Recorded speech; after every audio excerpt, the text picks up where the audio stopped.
Cuando hablamos de derecho, casi siempre pensamos en las leyes de nuestro país, la constitución, los códigos o las normas que nos dicen qué se puede hacer y qué no.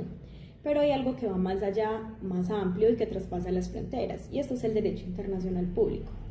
Este derecho es el conjunto de reglas que regulan las relaciones entre los estados, las organizaciones internacionales y en algunos casos también regula a los individuos. Es decir, son normas que hacen posible que los países convivan en un mundo donde todo está interconectado, desde el comercio hasta los conflictos armados, el medio ambiente o los derechos humanos. Ahora, ¿por qué existe el derecho internacional público? Imagina un mundo donde cada país actuara de forma aislada, sin acuerdos, sin límites.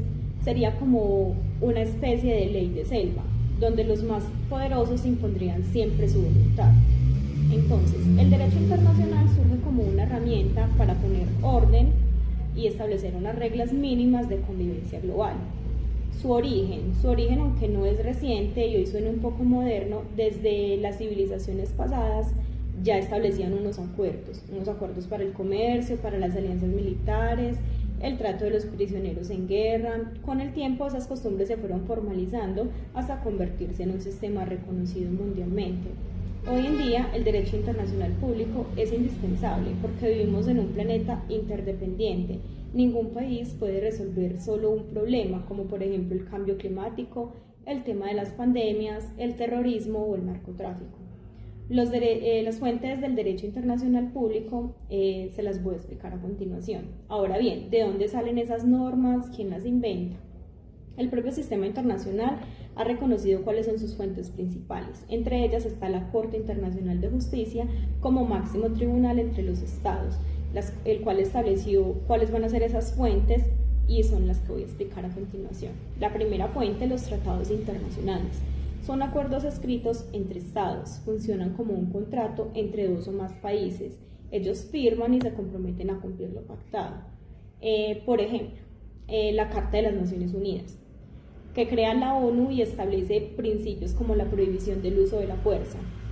Otro ejemplo, el Acuerdo de París sobre el cambio climático, donde los países se comprometían a reducir emisiones contaminantes. Un tratado no se impone, sino que debe ser firmado voluntariamente, pero una vez firmado y ratificado se convierte en una obligación legal. Otra fuente del derecho internacional público es la costumbre internacional, porque todo no está escrito. Muchas veces del derecho internacional público nacen las prácticas constantes entre estados y la convicción de que esa práctica es obligatoria. Por ejemplo, la inmunidad diplomática. Durante siglos los países respetaron a los embajadores y no los arrestaban ni los atacaban, hasta que esa costumbre se volvió reconocida internacionalmente. La costumbre es como las reglas, no están escritas dentro de una comunidad, pero todos la aceptan y la cumplen. Otra fuente, los principios generales del derecho. Son valores y normas que existen casi en todos los sistemas jurídicos nacionales y que también se aplican en el ámbito internacional. Por ejemplo, la buena fe, la equidad, la responsabilidad de reparar un daño. Estos son principios útiles para llenar vacíos cuando no hay un tratado o una costumbre aplicable. Otra fuente sería las decisiones judiciales y la doctrina. Aunque no son una de las fuentes principales, sí tienen peso. Por ejemplo, las sentencias de los tribunales internacionales como la Corte Internacional de Justicia o la Corte Penal Internacional han ayudado a interpretar y consolidar normas. Por su parte, la doctrina, es decir, son los estudios de los juristas especializados, y esa también influye, pues orienta a los jueces, a los gobiernos y a los diplomáticos. ¿Cómo funciona en la práctica? Un ejemplo reciente puede ilustrar todo esto. Pensemos en una guerra entre Rusia y Ucrania. Allí se han involucrado los principios básicos del derecho internacional público, como la prohibición de invadir otro país, la obligación de respetar a la población civil y el derecho de los pueblos a la autodeterminación. Los tratados, como la Carta de la ONU, establece que ningún Estado puede usar la fuerza contra el otro. La costumbre internacional también condena los crímenes de guerra, y los principios generales como la protección de los derechos humanos sirven para evaluar la legalidad de las acciones en el caso de los conflictos. Otro ejemplo, los océanos. Ningún país es dueño absoluto del mar abierto, pero los estados tienen derecho a navegar. Este equilibrio lo regula la Convención del Derecho al Mar, un tratado internacional que fija las reglas claras sobre las aguas territoriales, zonas económicas exclusivas y recursos marinos. Bueno, ahora la importancia del derecho internacional público es porque algunos piensan que este derecho no sirve porque los países poderosos hacen lo que quieren. Y la verdad es que no siempre se cumple al 100, pero eso no significa que no sea importante. El derecho internacional es el que establece los límites, aunque no siempre evite los conflictos, sí marca lo que es lo legal y lo ilegal, permitiendo juzgar así a quienes violan esas reglas. Gracias a él existen organismos como la Organización de las Naciones Unidas que coordinan esfuerzos en salud o comercios de paz, protege a las personas de los tratados en derechos humanos, reconoce que hay unas garantías mínimas que ningún Estado puede desconocer totalmente, da legitimidad a un país que actúa respetando el derecho internacional, gana confianza, alianzas y reconocimiento global. Bueno, ahora, en conclusión, el derecho internacional público no es simplemente un invento de diplomáticos o juristas, es la base de la convivencia entre estados, es la base de la posibilidad para construir un mundo más justo y ordenado. Sus fuentes, sus tratados, sus principios generales, las decisiones, la doctrina, son como los ladrillos con los que se levanta un edificio jurídico global.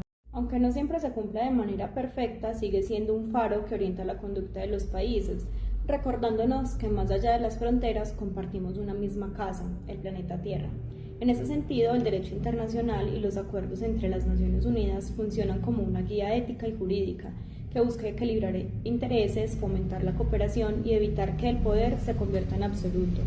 La realidad de nuestros conflictos, las desigualdades y las tensiones políticas pueden desafiar principios, pero sin embargo, el simple hecho de contar con normas y con mecanismos de diálogos evidencia un avance muy importante en las formas de cómo las sociedades conciben una convivencia global. Cada tratado firmado, cada organismo internacional creado y cada sentencia emitida en favor de los derechos humanos son un paso hacia una comunidad internacional más justa.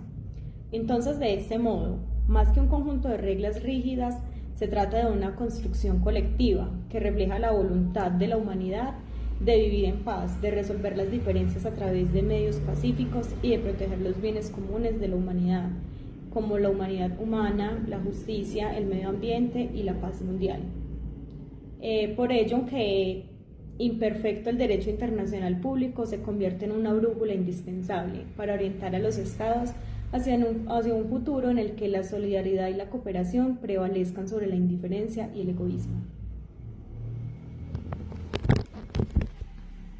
Hola, hoy te quiero contar de manera muy sencilla quiénes son los sujetos del derecho internacional público, es decir, quiénes pueden participar y tener derechos y obligaciones dentro de las relaciones internacionales.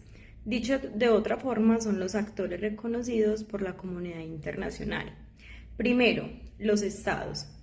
El sujeto principal y el más importante son los estados. Un estado es un país que tiene población, o sea, gente que vive allí, que tiene un territorio, o sea, un espacio geográfico, que tiene un gobierno, que es la autoridad que manda, y que por ende tiene una soberanía, o sea, la capacidad de decidir por sí mismo sin depender de otro país. Por ejemplo, Colombia, México o Francia, los estados pueden firmar tratados, declarar la paz o la guerra, participar en la ONU, etc. Son los jugadores principales en el escenario internacional. Las organizaciones internacionales también son los sujetos. Son organizaciones internacionales que son creadas por los estados para cumplir ciertos fines. Por ejemplo, la ONU. La ONU es creada para mantener la paz y la cooperación. La OEA en América, o sea, la Unión Europea en Europa, esas organizaciones tienen personalidad jurídica internacional. Pueden firmar acuerdos y actuar en nombre de sus miembros. No tienen el poder que tienen los estados, pero sí cumplen con un papel clave en temas como derechos humanos, comercio o medio ambiente. Otros sujetos son los individuos. En el pasado solo los estados eran sujetos, pero hoy también es la persona individual. Por ejemplo, la persona puede ser juzgada por crimen de guerra o genocidio ante tribunales, ante los tribunales internacionales como la Corte Penal Internacional. También puede reclamar derechos frente a organismos como la Corte Interamericana de Derechos Humanos y esto significa que los ciudadanos también cuentan en el derecho internacional.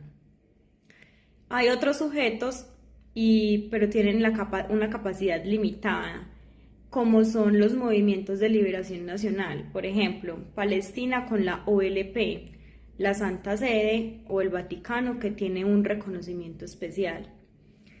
El Comité Internacional de la Cruz Roja, que actúa en conflictos armados para proteger a las víctimas. Y este también protege a los prisioneros. No tienen la misma fuerza que los estados, pero el derecho internacional los reconoce como situaciones específicas. Entonces, en conclusión, los sujetos del derecho internacional público son los estados como protagonistas, las organizaciones internacionales que coordinan y apoyan, los individuos que ahora también tienen voz y tienen ciertas responsabilidades, y algunos otros actores especiales con roles concretos. Con esto podemos ver que el derecho internacional ya no es solo un tema de países, sino también de personas, organizaciones que buscan la paz, la justicia y la cooperación mundial.